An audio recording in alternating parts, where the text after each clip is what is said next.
UK-യിലുടനീളം കനത്ത മഴയും ശക്തമായ കാറ്റുമാണ്. ബെർട്ട് എന്ന പുതിയ കൊടുങ്കാറ്റ് കാരണമാണ് UK-യിൽ ഇത്തരത്തിലുള്ള ശക്തമായ വെള്ളപ്പൊക്കം നടക്കുന്നത്. പ്രളയത്തെ തികച്ചും വിനാശകരമായിരുന്നുവെന്ന് Welsh first minister Eluned Morgan പറഞ്ഞു. കൊടുങ്കാറ്റിനെ നേരിടാൻ അധികാരികൾ തയ്യാറെടുത്തിട്ടുണ്ടെന്ന് മിസ് മോർഗൻ പറഞ്ഞു. എന്നാൽ കഴിഞ്ഞ കുറച്ച് ദിവസങ്ങളിൽ നമ്മൾ അനുഭവിക്കുന്ന കനത്ത മഴ ആഘാതം കുറയ്ക്കുന്നത് ദുഷ്കരമായിരിക്കുമെന്നും കൂട്ടിച്ചേർത്തു. ഏറ്റവും മോശമായ മഴ ഇംഗ്ലണ്ടിലേക്ക് കിഴക്കോട്ട് നീങ്ങിക്കൊണ്ടിരിക്കുകയാണ്. അവിടുത്തെ മധ്യപ്രദേശത്തും തെക്ക് പടിഞ്ഞാറും വെള്ളപ്പൊക്കം വന്നു കഴിഞ്ഞു. UK-യിലുടനീളം 100-ലധികം പ്രളയ മുന്നറിയിപ്പുകൾ നൽകിയിട്ടുണ്ട്. പടിഞ്ഞാറൻ സ്കോട്ട്ലാൻഡ്, തെക്കൻ ഇംഗ്ലണ്ട്, വെയിൽസ്, വടക്കൻ അയർലൻഡ് എന്നിവിടങ്ങളിൽ കാറ്റിനും മഴയ്ക്കുമുള്ള സാധ്യതയുണ്ട്. യെല്ലോ അലർട്ട് പ്രാബല്യത്തിലുണ്ട്. എന്നാൽ കഴിഞ്ഞ ഞായറാഴ്ച വൈകുന്നേരമാണ് മുന്നറിയിപ്പുകൾ ലഭിക്കുന്നത്. അതിനാൽ തന്നെയും ജനങ്ങൾക്ക് ബുദ്ധിമുട്ടുകൾ ഉണ്ടായിട്ടുണ്ട്. തീരപ്രദേശങ്ങളിൽ മണിക്കൂറിൽ 75 മൈൽ വേഗതയിലും ഉൾപ്രദേശങ്ങളിൽ മണിക്കൂറിൽ 65 മൈൽ വേഗതയിലും കാറ്റ് വീശുന്നുണ്ട്.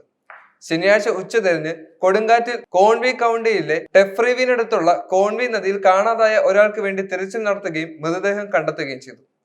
ഹൈഡ് പാർക്കും അതിലെ പ്രശസ്തമായ വിന്റർ വണ്ടർലാൻഡ് ഉൾപ്പെടെ കനത്ത കാറ്റ് കാരണം ലണ്ടനിലെ എല്ലാ റോയൽ പാർക്കുകളും ഞായറാഴ്ച അടച്ചു പൂട്ടിയിരുന്നു.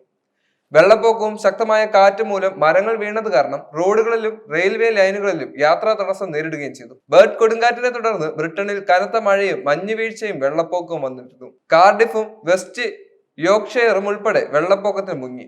ശക്തമായ കാറ്റിൽ മരം വീണ് ഒരാൾ മരിക്കുകയും ചെയ്തു. 100 mm മഴയാണ് സൗത്ത് വെയിൽസിനെ പല ഭാഗങ്ങളിലും ചുരുങ്ങിയ സമയത്ത് പെയ്തത്. ജീവന് ആപത്കരമായ സാഹചര്യമാണ് നേരിടുന്നതെന്ന് സൗത്ത് വെയിൽസിലെ രക്ഷാപ്രവർത്തകർ പ്രതികരിക്കുകയും ചെയ്തു.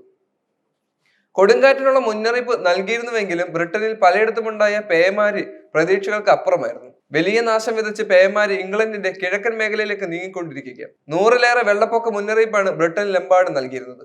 പടിഞ്ഞാറൻ സ്കോട്ട്ലാൻഡിൽ യെല്ലോ അലർട്ട് പ്രഖ്യാപിച്ചിട്ടുമുണ്ട്. ശക്തമായ കാറ്റും മഴയും ഉണ്ടാകുമെന്നാണ് പ്രഖ്യാപനം. തീരമേഖലകളോട് ചേർന്ന് മണിക്കൂറിൽ 65 മീറ്റർ മുതൽ 75 മീറ്റർ വരെ ശക്തമായ മഴ പെയ്യുമെന്നാണ് സൂചന. കോൺവി നദിയിൽ കാണാതായ ആളുകളുടെ മൃതദേഹം ശനിയാഴ്ച കണ്ടെത്തിയിട്ടുണ്ട്. ശക്തമായ കാറ്റിന് പിന്നാലെ ലണ്ടനിലെ റോയൽ പാർക്ക് അടച്ചിട്ടിരിക്കുകയാണ്. റെയിൽ, റോഡ് ഗതാഗതത്തെയും കനത്ത മഴ സാരമായി ബാധിച്ചു. ഷെഫീൽഡിൽ നിന്നും ലണ്ടനിലേക്കുള്ള ട്രെയിൻ 5 മണിക്കൂർ വൈകി.